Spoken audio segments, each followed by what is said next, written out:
Okay, Assalamualaikum dan selamat petang. So basically Madam dah bagi pun recording untuk tajuk-tajuk light dependent dengan light independent lah. Cuma Madam nak brief sekali lalu apa yang awak belajar. Semua dah tengok kan videonya? Dah, Madam. Dah, faham tak?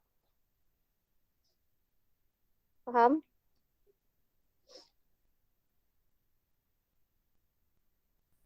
Faham? Faham tak?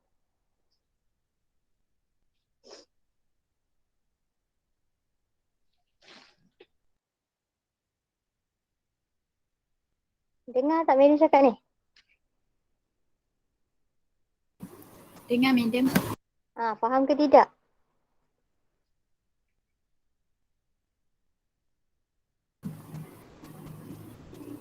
Faham je, Madam. Faham. Okay, seorang je faham ya. Yang lain tak bersuara terus. Okay. So basically apa yang kita belajar dalam fotosintesis ni daripada sebelum-sebelum ni pun awak dah belajar lah daripada dulu kan. Cuma sekarang lebih detail lah.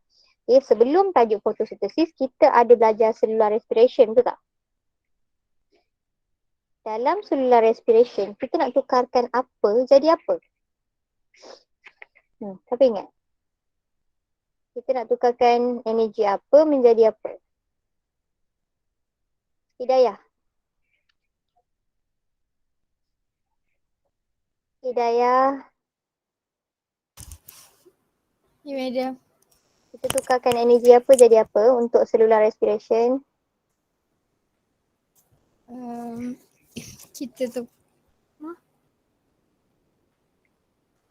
light energy, Cellular respiration. cellular. Chemical energy kepada ATP. Ya, terima kasih Aizat. Tolong fokus bila Madam mengajar, tolong fokus. Madam tanya apa, jawab apa yang Madam tanyalah. Okay, so kita tukarkan chemical energy jadi ATP. Itu yang kita belajar dalam cellular respiration. Chemical energy ni di-store dalam bentuk apa? Najwa? Organic molecule. Allah. Allah.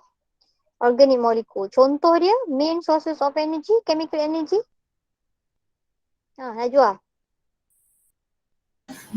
Sunlight. Chemical energy, main sources of chemical energy yang kita belajar dalam cellular respiration. Apa dia?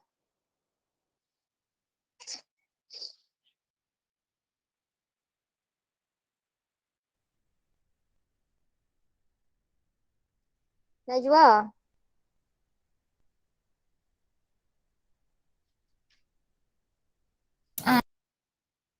Ya, Jawapannya Madam. apa? Chemical energy kita store dalam bentuk apa? Dalam apa? Glucose. Glucose. Ya, glucose. Okay, so itu yang kita belajar dalam cellular respiration. So sekarang kita belajar fotosintesis. Okay, so fotosintesis ni adalah apabila kita tukarkan light energy pula jadi chemical energy. So nampak tak dia bersambung sebenarnya, especially in plant lah. Sebab kalau fotosintesis hanya berlaku dekat plant, bukan human. Kalau human, glucose ni kita masuk je dalam mulut, kita makan je, betul? Tapi untuk plant, dia kena hasilkan fotosintesis sendiri. Dia kena undergo fotosintesis, baru dia boleh hasilkan makanan dia iaitu glucose. So kita akan tengok apa yang kita belajar dalam fotosintesis lah.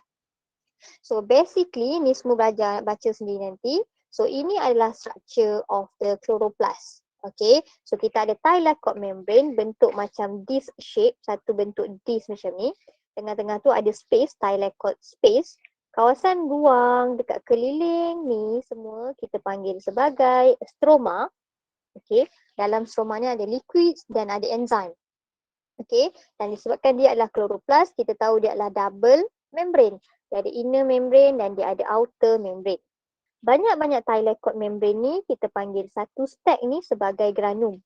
So dua stack kita panggil grana lah dua-dua. Okay, dan granum-granum ini disambungkan melalui satu saluran ni, nama dia lamella. Jelas setakat tu? Jelas setakat tu? Jelas. So kita akan tengok light dependent reaction dululah. So media skip je lah sebab awak dah belajar kan. So apa yang dah ada dalam light dependent reaction ni ada photosystem. So apa tu photosystem? Photosystem ni adalah satu sistem di mana photosynthetic pigment kita tu embedded dalam thylakoid membrane disusun.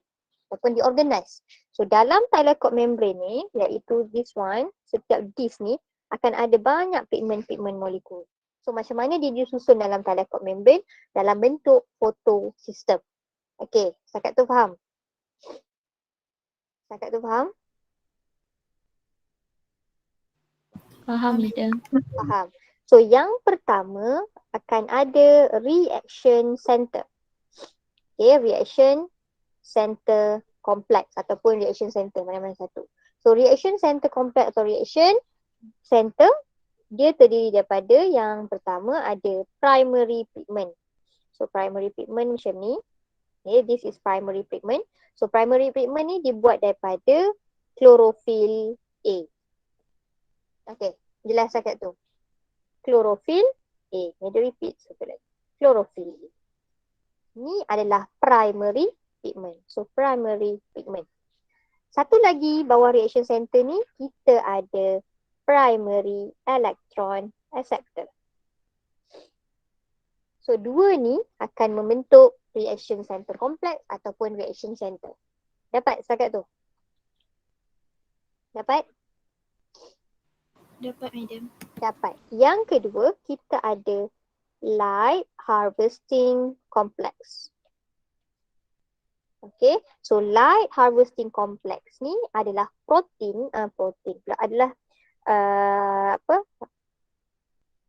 various pigment molekul, banyak-banyak pigment molekul yang akan surrounded the primary pigment. Macam ni. Nampak? Faham? Dia ada banyak-banyak accessory pigment seperti carotenoids, chlorophyll B, chlorophyll A dan lain-lain lah. Okay, nama lain untuk ni kita panggil sebagai antena pigment molecules. So light harvesting complex consists of antena pigment molecules yang terdiri daripada banyak jenis chlorophyll pigments. Jelas setakat tu? Jelas setakat tu? Jelas, madam. Jadi kesemua ni kita panggil photosystem. Okay, maknanya ni photosystem lah. Okay. Ni photosystem, ini satu photosystem. Okay. Semua termasuk reaction center dan light harvesting complex. Photosystem ni yang awak belajar ada dua jenis, iaitu photosystem 2 dengan photosystem 1. Apa yang membezakan photosystem 2 dengan 1 ni adalah dia punya primary pigment. Okay, primary pigment made up of chlorophyll A kan. So chlorophyll A untuk photosystem 2 dia buat daripada chlorophyll A P180. Manakala untuk photosystem 1 dia dibuat daripada chlorophyll A P700. So P700, P680 ni adalah dia punya wavelength yang dia boleh absorb light tu. Jelas setakat ni? Jelas? Jelas, madam. Jelas, madam. Jelas, madam. Jelas. Okay. Itu je dia punya structure. So kita nak tengok macam mana light dependent reaction ni berlaku. So light dependent reaction ni ada dua jenis. Sama ada di dalam bentuk non-cyclic ataupun di dalam bentuk cyclic lah. So kalau tengok dalam buku awak, dekat sini ada photo activation of photosystem. Betul tak? So sebenarnya benda ni sama sahaja dengan apa yang diceritakan dalam steps. Okay, dalam step non-cyclic. Okay, tapi dia nak cakap kenapa dia letak tajuk photo activation. Macam mana kita nak aktifkan photosystem ni. Dia explain kat sini. Lepas tu dia separate kepada dua, non-cyclic dan cyclic. Tapi medium nak sekalikan sahaja sebab benda ni adalah sama.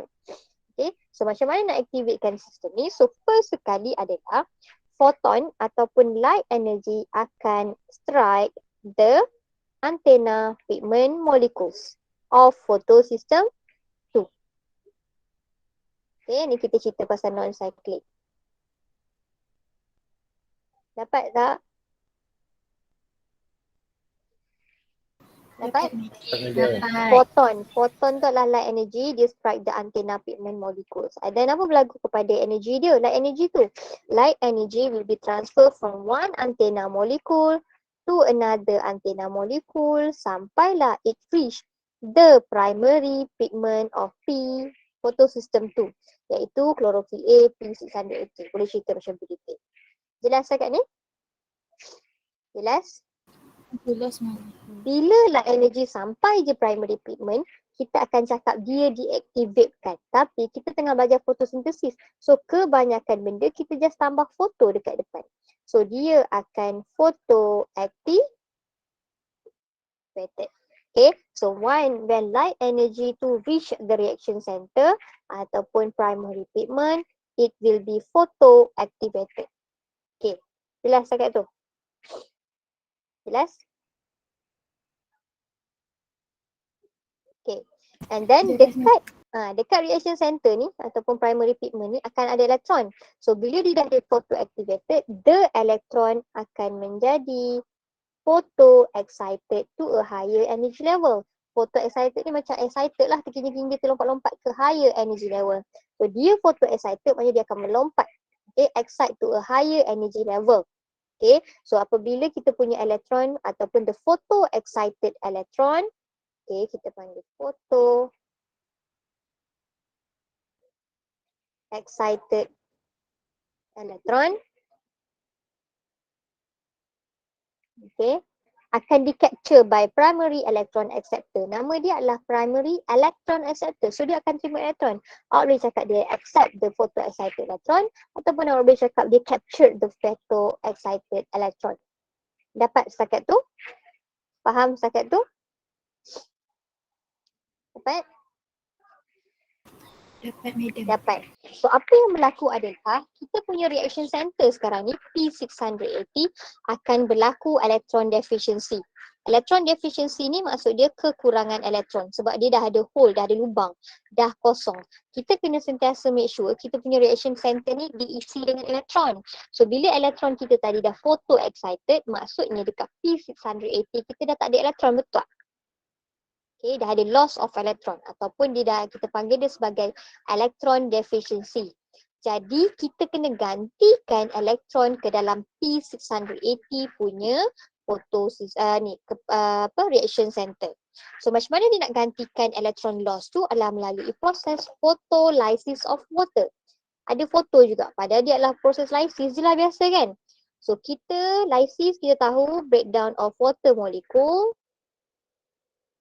Alamak.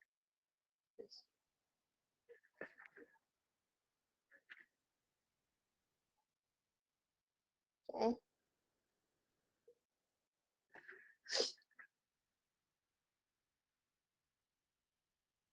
Okay, so photolysis of water adalah breakdown of water.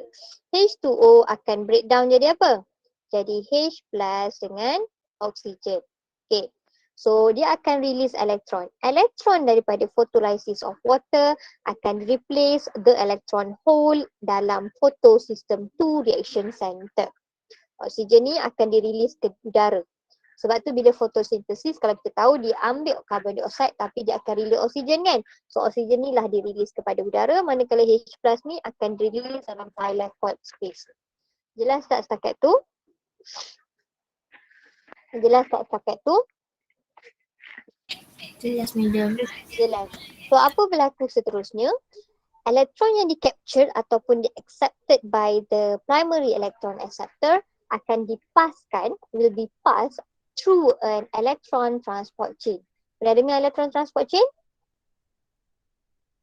Pernah dengar electron transport chain? Pernah. Dia adalah series of kita punya transport elektron kan. So dekat sini ada tiga electron carrier. Okay. So electron carrier itu adalah plastoquinone. Okay. Cytochrome complex kita dengar sebelum ni dekat ETC. Dan yang last sekali adalah plastocyanin. So ini adalah 3 elektron carrier yang involved dalam elektron transport chain sekarang. So elektron tadi okay, akan dipaskan, the photoexcited electron akan go through series of electron transport chain. Sebutlah elektron transport chain tu apa? Elektron carrier dia. Plastoquinone, cytochrome complex dengan plastocyanin. Okay. Siapa ingat waktu transfer elektron ni apa yang terhasil? Kita pas elektron ni apa yang terhasil? Kalau sebelum ni ETC kita belajar. Sama sebiji. Apa?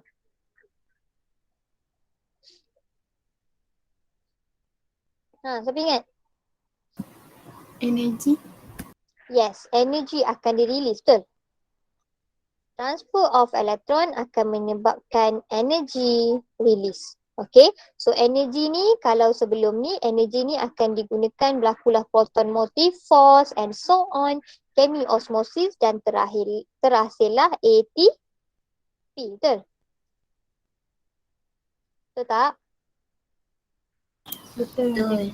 Betul. Tapi kat sini tak payahlah cerita macam mana chemiosmosis tu berlaku ke, ada proton motif force.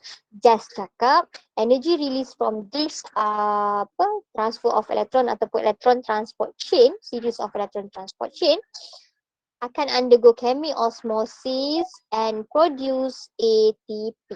Faham? Faham setakat tu? Faham setakat tu? Faham, madam. Faham.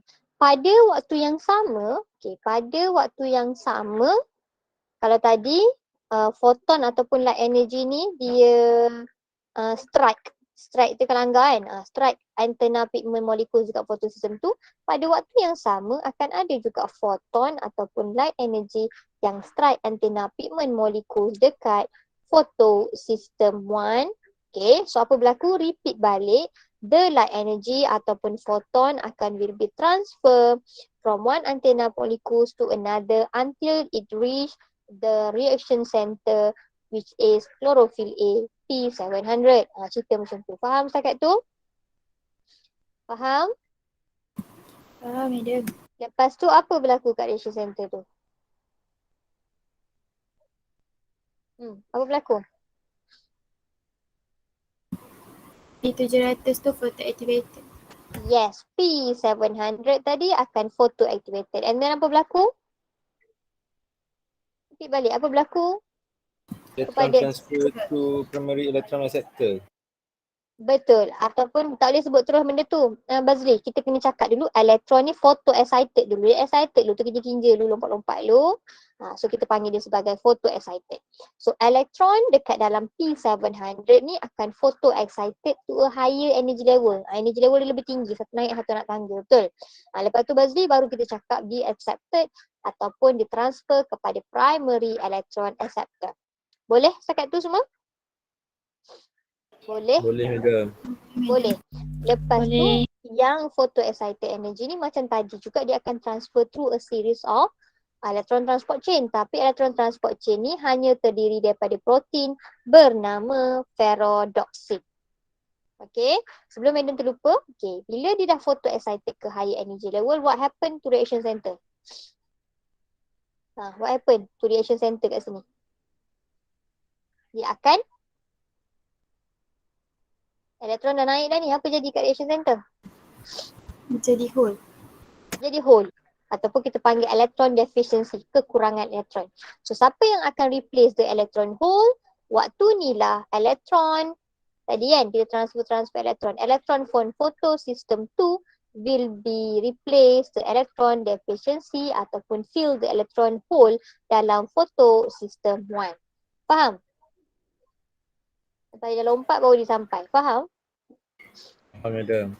Faham, madam. Okay, so back to tadi kita cakap. So dia akan transfer through a series of electron transport chain which is protein dia hanya ada satu, ferrodoxin. So apa ferrodoxin ni buat? Ferrodoxin akan transfer elektron kepada NADP+. Reductase. Enzim kan? Okay, dia transfer elektron dan NADP+ reductase akan catalyze penukaran NADP+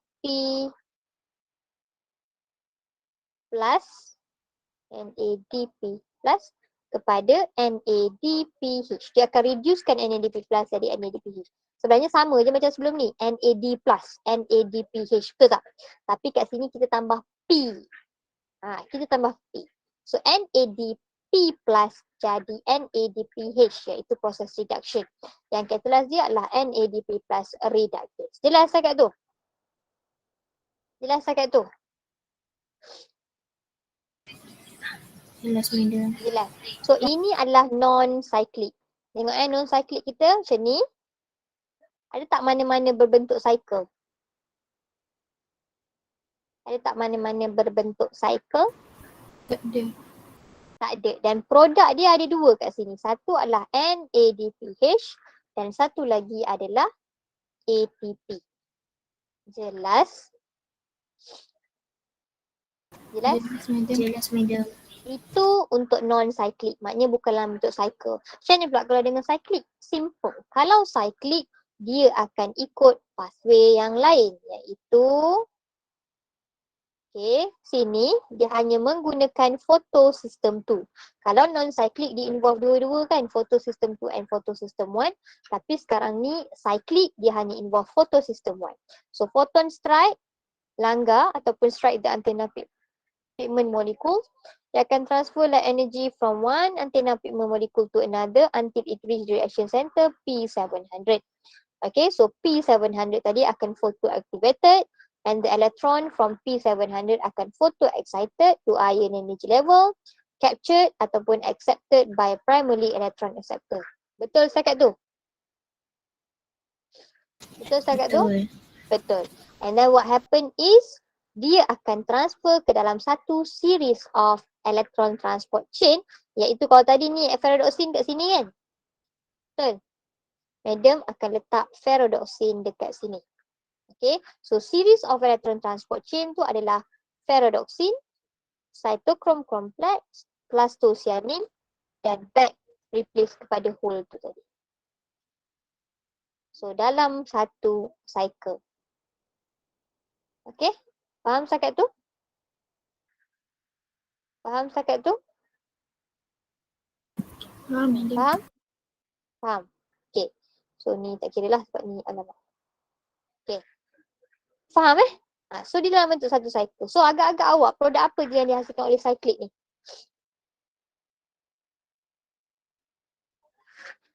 Produk apa? ATP. ATP sahaja. Okay. So basically dia pun akan hasilkan ATP lah dekat sini kan. Keluarkan energi. Dia tak akan hasilkan NADPH.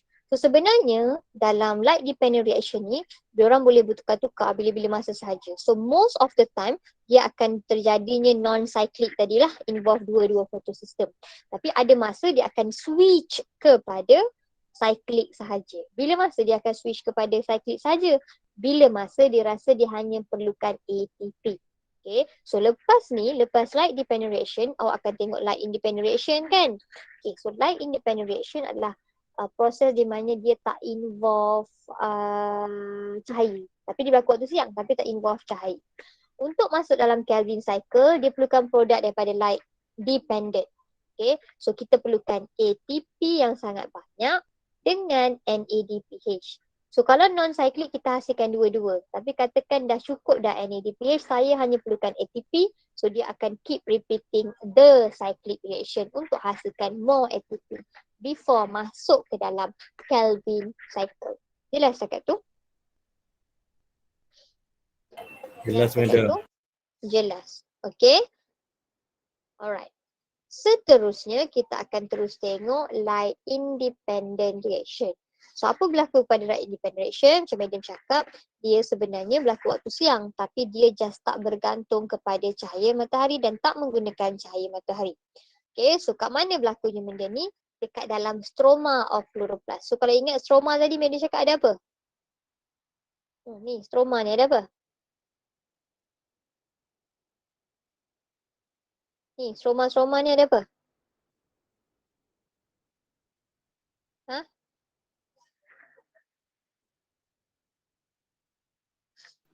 Stroma ada apa Madam sebut tadi waktu mengajar? Dalam stroma ada apa?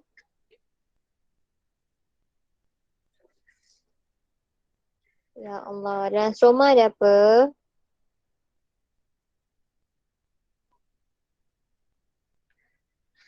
Tak ada orang ingat. Dalam stroma ada liquid dan ada enzim. Faham?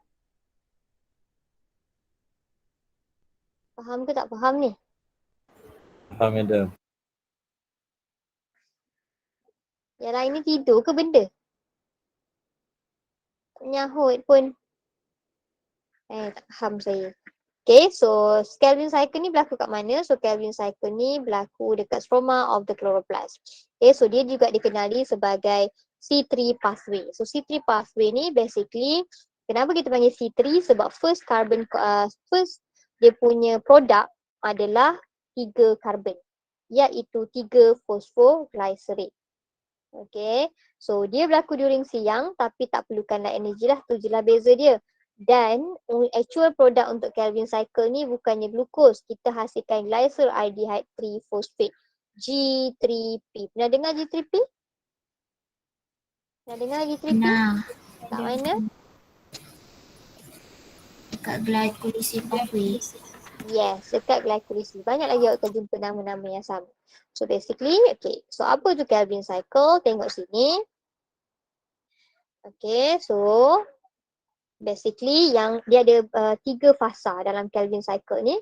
Yang pertama adalah fasa carbon fixation. So kita nak fixkan carbon dioxide. Okay, so 3 molekul of carbon dioxide akan enter the Calvin cycle. So macam mana dia nak enter Calvin cycle? Dia akan react dengan 3 molekul of RuBP. Untuk Calvin cycle ni pentingnya awak tahu berapa karbon benda tu. Okay, berapa karbon. So contohnya madam cakap 3 RuBP. RuBP ni satu ada 5 karbon. So kalau 3 karbon of RuBP, ada berapa karbon total kat sini? 15. Yes, kat sini ada 15 karbon. Madam kira total je lah so basically dia 5 karbon. 3, 4, 5. Karbon dioksida berapa karbon? Karbon dioksida berapa karbon? 3. Satu lah kan? Satu tu satu. Jadi total 3 darab 1, 3 karbon. Okey, jelas setakat tu? Dapat? Jelas, madam. Bagian back sikit. Okey. So lepas tu apa yang berlaku? Apabila 3 carbon dioxide combine dengan 3 RuBP, 15 campur 3 patutnya dapat apa? Patutnya total dia berapa? 18. Okey, so kita tahu produk dia mesti total kena 18. Dekat sini, first kali dia akan jadi unstable 6 carbon intermediate. Bila dia cakap unstable 6 carbon intermediate, okey, so 6 carbon lah kan? 1, 2, 3, 4, 5, 6. Awak rasa ada berapa ketul 6 karbon ni? Ada berapa ketul? Nak dapatkan total 18 ni. Berapa? 3. 3. Okay, so kita akan ada 3 molecules of 3 molecules of 6 carbon intermediate. Bila cakap carbon intermediate ni kat tengah kan, dia macam sementara sahaja. Okay, sebelum dia split off kat tengah ni. Okay, maintain punya. Okay, sebelum dia split off, mungkin dia tak stabil ke apa, so dia akan split off. Lepas dia split off, okay, dia akan jadi phosphoglycerate. Okay, satu ni akan separate jadi 2 phosphoglycerate lah, betul tak? Betul? Betul, madam. Betul. So dia akan jadi total 3 karbon. Nama dia adalah phospho G3P. Berapa ketul G3P awak rasa ada kat sini? Fikir. Bukannya tengok buku, fikir. Berapa? Kalau tadi total dia berapa kat sini? 18 kan? 3 kali 6 kan? So dekat sini bila tinggal 3 karbon, berapa total molekul dia? G3P. Berapa?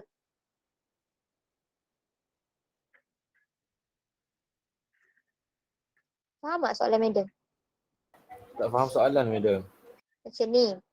Ni 15. Ni 15 tak? Betul? Total karbon. Ya, madam. Okey. Sini 3 karbon kan total. Sebab 3 karbon dioksida. 1 karbon dioksida 1. Jadi 3. 15 campur 3 jadi berapa? 18. Betul. So bila madam hasilkan molekul yang ada 6 karbon, okey, berapa banyak molekul ni madam boleh hasilkan? Faham tak soalan tu? Mestilah 18 bagi 6 dapat apa? 3. Kita ada 3 ketul 6 molekul intermediate, betul? Setakat tu faham? Faham. Faham setakat tu. Lepas tu dia cakap dia ni 6 molecule of 6 carbon intermediate. Maksudnya dia tak stable. Dia akan split dekat tengah ni. Bila dia split kat tengah, dia jadi molekul yang ada berapa karbon ni? 3. 3. 3 karbon. So sekarang kita ada 3 karbon. Ada tak karbon hilang kat mana-mana? Ada tak madam buang karbon kat mana-mana ke? Ada tak? Tak ada. Tak ada. Jadi total karbon madam ada berapa patutnya? Sama lah dengan tadi 18 kan? Sepatutnya 18 lah kan? Betul. Jadi berapa, soalan madam adalah berapa ketul molekul ni ada? Molekul G3P ni. 6. Ya, betul. 6 ketul lah ada. Sebab 6 darab 3 dapatlah 18. Sebab madam tak buang lagi karbon. Itu maksud madam. Nombor ni tak payahlah duk hafal. Faham kan? Okay. So dia dah jadi G3P iaitu glycerol aldehyde 3-phosphate. Ada 6 ketul. Okay. And then itu adalah fasa yang pertama. Fasa reduction. Okay. So kita boleh kata ini adalah reduction. Okay. So fasa yang pertama. So fasa yang kedua pula adalah fasa reduction. So of course dah berlakunya proses reduction. Ini adalah G3P. So apa berlaku dekat G3P ni? G3P. Silap, bukan G3P. Phosphoglycerate. Kita panggil PGA. Okay. PGA 3 PGA. Iaitu 3 phosphoglycerate. Phosphate dekat carbon number 3. So apa berlaku dengan phosphoglycerate ni? Okay. Ini yang kita kira sebagai the first product of Calvin cycle. Ada 3 molekul. Sebab tu kita panggil 3C.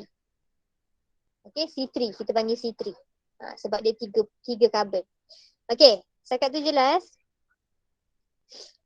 Setakat tu jelas? Madam. Okay. So kita ada 6 ketul phosphoglycerate. Apa yang berlaku adalah diorang ni akan phosphorylated. Apa maksud phosphorylated? Sebelum ni dah belajar. Tambah? Phosphate. Phosphate. Dari mana dapat phosphate tu agak-agak? Daripada breakdown of ATP. Kita gunakan ATP. ATP is converted to ADP. So ATP release phosphate dapatlah kepada phosphoglycerate. Kalau tadi ada 1 je phosphate, so sekarang should be ada 2 lah phosphate dia, betul? Okay, 1, 2, 3 akan ada 1 phosphate, 1 phosphate. 1 dengan 3 kan? 1 dengan 3. So nama dia sekarang jadi apa? 1, 1,3 bisphosphoglycerate. yes, pandai. Okay, so bilangan dia masih sama 6, betul? Sebab karbon saya masih 3. Okay, jelas setakat tu? Jelas setakat tu? Jelas Jelas, madam. Jelas. So proses seterusnya, kita tahu ni adalah fasa reduction. So sekaranglah reduction tu berlaku. 1,3-bisphosphoglycerate ni, 6 molekul of 1,6,3-phosphoglycerate ni akan reduce. Okay, so bila dia reduce akan ada yang oxidize. So yang oxidize dekat sini adalah NADPH akan oxidize jadi NADP plus H plus. NADP. Faham? So bila dia oksidah dia bagi elektron lah kan? Betul tak? Ya. Betul. So kita punya bisphosphoglycerate tadi akan reduce menjadi G3P iaitu glycerol aldehyde 3-phosphate. Okay? Faham? Sebelum dia jadi glycerol aldehyde 3-phosphate, dia juga remove phosphate yang dia baru terima tadi. Baru dia boleh jadi glycerol aldehyde 3-phosphate. Sebab glycerol aldehyde 3-phosphate hanya ada 1 phosphate group sahaja dekat nombor 3. Okay, ini adalah G3P. Ada 6 molekul lagi. Faham setakat tu? Faham setakat tu? Faham. Okay, dalam 6, kita ada 6 molecules of G3P. 1 molecule of G3P ni akan move out ataupun exit the Calvin cycle. 1 G3P ni akan keluar daripada Calvin cycle. Okay. Jelas setakat tu? Jelas madam. Jelas. Okay. So seterusnya, apa yang berlaku adalah berapa baki dia? Berapa baki G3P? Yes. So the remaining 5 molecules of G3P, buatlah 5 kan? Okay. Akan continue untuk fasa yang terakhir. So ni fasa yang kedua, iaitu reduction. Okay, so fasa yang terakhir adalah regeneration. Apa maksud regeneration? Maksud regeneration? Penghasilan semula, betul tak? Betul? Betul. Okay, so bagi tahu madam sekarang berapakah total carbon dekat sini? Kat sini. 15 madam. Kali 3, 15 karbon. So dia akan susun balik 15 karbon ni, okay, untuk menjadi 15 karbon ni. Beza dia adalah dekat sini 3 karbon molekul. Dekat sini 5 karbon molekul. Sini ada 5 ketul 3 karbon molekul. Dekat sini ada 3 ketul 5 karbon molekul. Benda yang sama di arrange balik. Faham? Jelas setakat tu? Jelas setakat tu? Jelas madam. Okay. So kat sini dia cakap, okay, RUBP ni pula lepas tu dia lah untuk receive carbon dioxide yang lain. Okay. Kat sini kalau perasan dia hanya keluarkan satu apa nama ni? G3P, betul tak? Kalau kita nak hasilkan glukos, kita perlukan berapa karbon? Berapa karbon kita perlukan? 6. 6. Cukup tak kita nak buat satu karbon tu? Tak. Tak cukup. Patutnya kita perlukan lagi 3 macam ni. Betul? Kita perlukan sekali lagi dia keluar. Betul tak Madam cakap? Dekat sini dia masuk 3 carbon dioxide. Okay, sebenarnya Kelvin cycle ni untuk satu turn, satu pusingan Kelvin cycle, dia hanya masuk 1 carbon dioxide. Maknanya bila kita tulis 3 carbon dioxide masuk ni, berapa pusingan Kelvin cycle? Berapa pusingan?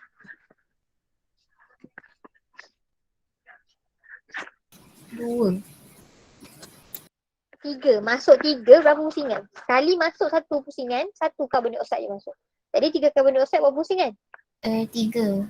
Ya, 3. Maknanya yang Madam duk cerita ni pasal 3 pusingan Kelvin cycle. Kenapa kita cerita pasal 3 Madam, tak cerita pasal 1?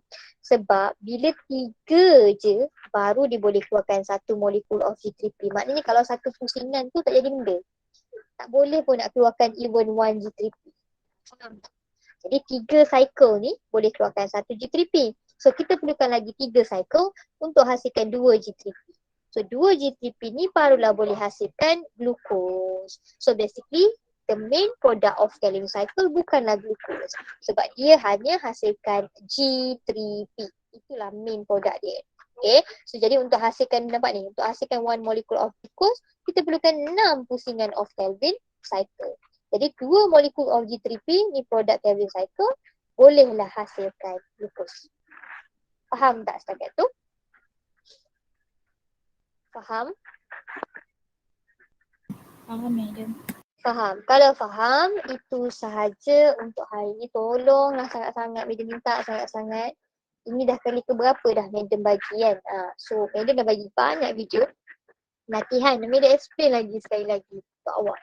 So Madam harap revise lah, janganlah buat benda tu sia-sia, nak habiskan masa kita nak ubah benda-benda ni banyak kali kan. Tolong hadamkan, nanti Madam upload video ni dalam YouTube. Okay? Tolong study ya. Okay, thank you. Itu sahaja untuk hari ni. Thank you madam. Thank you, madam.